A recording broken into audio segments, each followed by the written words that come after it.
First question I have for you is, when you first got the script for this project, what made you decide to sign on to the project? It was an easy decision for me. I'll be honest. I was coming off of COVID and a move cross country with my wife and three kids, and it was, amongst other things, it was a welcome paycheck. But the director Gary Wheeler, he went out on a ledge for me, and he's a fan of mine. He watched everything from Longmire and before that, and went to his bosses and said, this is the guy, this is my guy. And I hadn't played the hero in a while, and he was able to sell them on me, and thank God he did. It was a great role. I'm proud of this movie, and I know actors say that a lot, but this was a special film for me and for a lot of people who were involved. For my readers, can you tell us a little bit about your character, Hunter Braddock? Hunter Braddock is he's a hero. He's a guy who stood up for what he believed in and suffered the consequences. It was not a very popular choice. Hunter Braddock, at the top of the film, and I don't want to spoil anything for the viewers, but he's coming out of prison and making his way back home and reconnecting with his family, and goes on this journey of redemption. This is your first, correct me if I'm wrong, this is your first Western film. And I wanted to know, what was it like when you first put those boots on, put that hat on, and walked on set for the very first time? Did you feel like because you look like an authentic cowboy? Thank you. I appreciate that. And I don't take that responsibility lightly. A lot of fake cowboys out there in Hollywood. I'm not gonna name names, but I appreciate the real thing when I see it as well.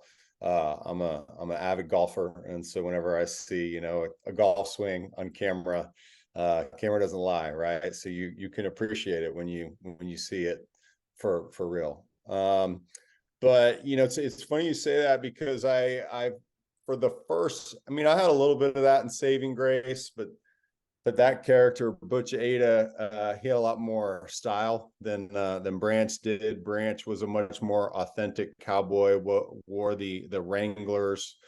And man, when I don't know if you've ever worn Wranglers, they're not comfortable. I'd never worn them before Longmire. I was always more of a Levi's kind of guy. And they feel different, but once you break them in, it just felt good. And so once I dropped into the character of Branch and put that hat on and those boots, and especially when I got to ride, that was all really neat. So to get to do that again in Farhaven, and it is important, and I stressed that with the director before we went in. I said, look, I've been in costumes before where I just didn't feel like the guy, and it's important to me. And we took some extra time before we started shooting to get it all right, and they did a great job. Can you think about one way you personally are like this character, and one way you two differ completely, if that makes sense? I am like this character, a lot like this character, like scarily like, when it comes to standing up for what you believe in. Being authentic to me is the most important thing. Even if it gets me in trouble with my wife. I've got 3 young kids, and I always speak from the heart, and I tell them the truth and what I believe, and I let them know that it's okay that mom and I don't always agree on how to handle things, and that's okay. But this is what I think, and this is what I would do. Just try to be a role model for them in that way. And then, in what way am I not Well, I grew up in a very different time. The 1880s was not the most posh, luxurious time. Right, right. As I'm a dude, but I'm a dude who likes my creature comforts. I got, leather seats and air conditioning, and I'm a shoe guy. I like my classic shoes. So that's where we're different. Being the number one guy on the call sheet, how important was it for you to like set the tone on set when it comes to the rest of the cast and the crew? Yeah, it's awesome. I'm humbled, humbled by that responsibility. I've been fortunate enough to do it, not even a handful of times, but a few times now. And it's a responsibility that I don't take lightly. There's a puppy. It's a responsibility. Come here, dude. Let's meet him. Come here. We'll just get this over with. This is Bodie. Could be 11 and a half weeks. He's a gem. But it's a responsibility that I don't take lightly. And I welcome, going all the way back to high school, I was middle linebacker of the defense, called all the plays, captain of the defense. And every team needs that dude, needs that guy that they can look to. And so the cool thing for me with it happening later in my career, I'm not, not my 20s, not my 30s, and the fact that it's happening now, I can accept that responsibility and embrace it without having an ego about it. And that's the cool thing. And I think the first time, I was on a legit number one on a call sheet was probably in my early 40s, and there was still some ego in there, and that job went away quickly. So obviously I wasn't ready yet. And, God has a plan for all of us, and I don't know what it is. It just keeps showing up. It also helps to have a tremendous supporting cast when you're lead on a film, and the supporting cast in this film were fantastic with Bruce Boxleitner and Nancy Stafford, A. Martinez, and Amanda. Is it Righetti? Righetti, yeah. About working with those people on set. How lucky am I? I mean, come on. Yeah, I knew A. Martinez very well, but outside of that, it was just like, oh, I've seen their work here and there.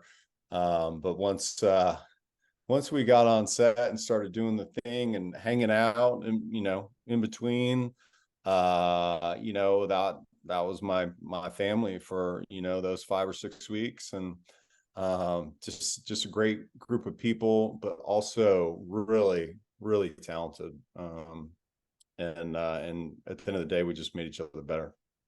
You mentioned Gary Wheeler earlier on in the conversation. Can you talk a little bit about what it was like working with him, and how receptive was he to your input as far as the character goes for this film? Gary's awesome. I mean, he's really an actor's director. He's a great storyteller. He knows exactly what he wants. He's very prepared. And he just, whether he's talking to me or a background actor or anybody in between, he speaks to everybody the same way. Just a great guy, a family guy. And he, like you say, he loves to collaborate, which I do as well. So we're a good match. He started working with another friend of mine, another actor, Neil McDonough, a couple years prior. Another that guy's amazing. Yeah, he's terrific. So other actors that I look up to, respect, and we're friends. And they're like, Gary Wheeler calls, and you say yes, and I did, and I'm so happy it's all working out. Doing research about this film, I found out you guys shot this in a town called Mescal. Is that how you pronounce it? I think it's Mescal. Mescal, yeah. Mm-hmm. And they've shot films like Outlaw Josie Wales and one of my favorite westerns of all time, Tombstone, and The Quick and the Tombstone. Yes. Can you talk about shooting in that area? The museum is like right out there where we shot. Yes. Can you talk about shooting in a place that's so, yeah.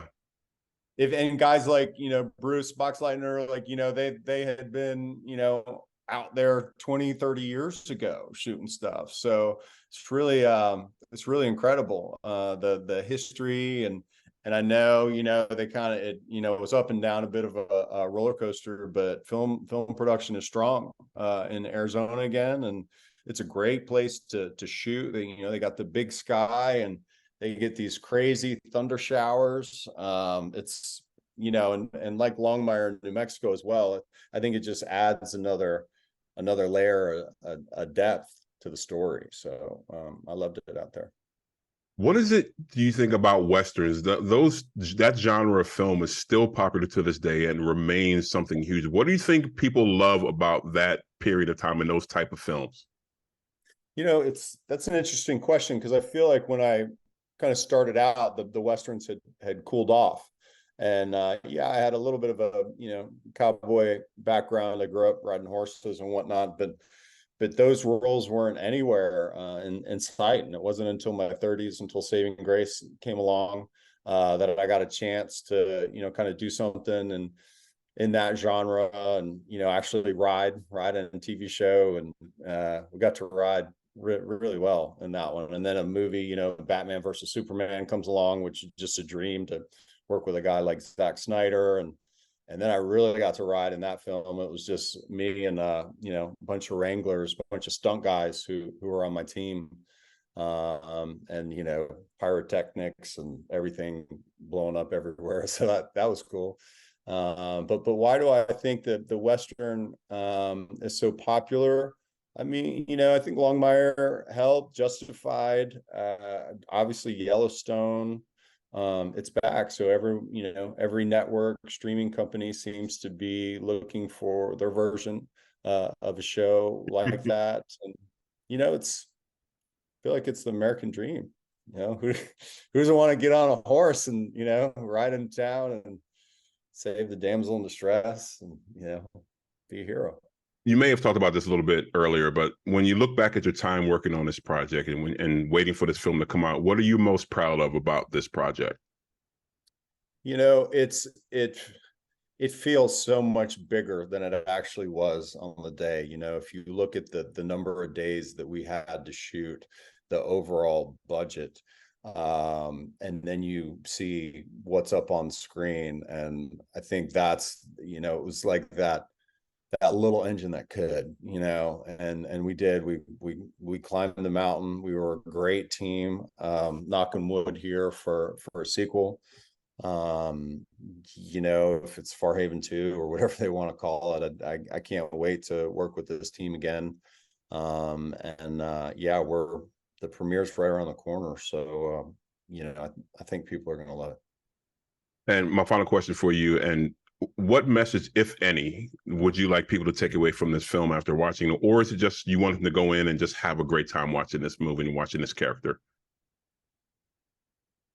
I definitely want the latter, but I think what's really cool about Farhaven, and it's not so popular right now, but I think it's okay to have a hero who's humble, a hero who asks for God's help, and a hero who puts family and being truthful to himself above all else. I got to ask you on a personal note, was it like shooting guns, man? How was that? Cool, man. It's great. It's great. And it's changed a lot. My first real job was Buffy the Vampire Slayer, right? So I was like this college kid, and special, by day and special ops by night. And we're in helicopters and M16s or whatever they shot back in the 90s. And so, cut to everything I've done in between to now. And then these were these old replica guns, that just shoot powder, and they look real, they feel real, they sound, so guns have come a long way. It's fun. I highly recommend it. Next time you're on set with me, let's do it.